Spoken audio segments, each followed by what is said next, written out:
Today, we will talk about Form 1099 DIV, Dividends and Distributions, how to file, and provide a beginner's guide to understanding this tax form.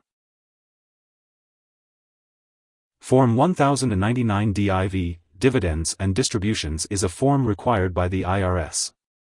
It is used to report any dividends or distributions paid to taxpayers by banks and other financial institutions.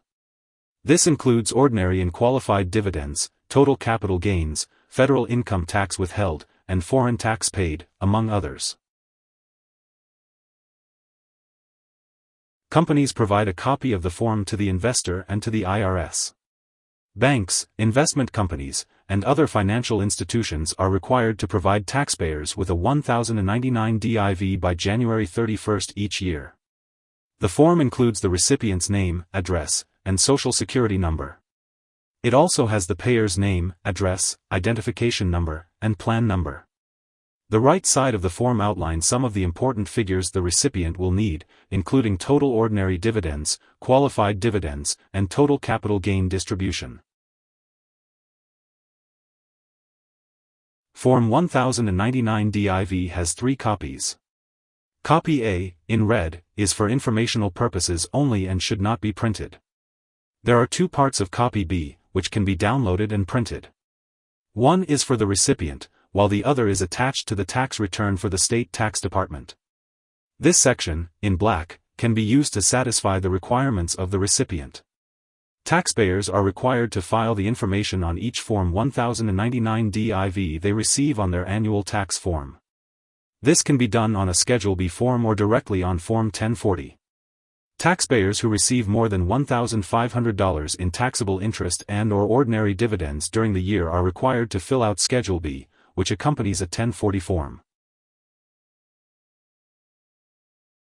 The term Form 1099 DIV, Dividends and Distributions refers to an Internal Revenue Service form sent by banks and other financial institutions to investors who receive dividends and distributions from any type of investment during a calendar year.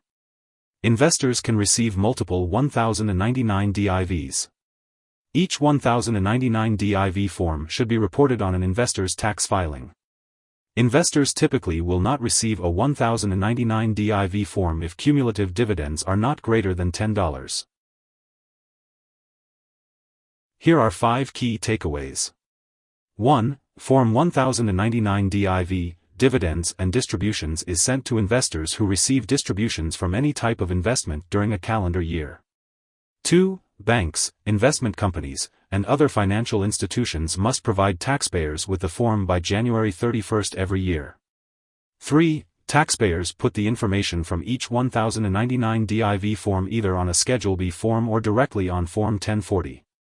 4. Taxpayers are only sent the form if the dividends and/or distributions they receive exceed $10. 5. Financial institutions must send the form to both the taxpayer and to the IRS. Hope this would help. Thanks for watching.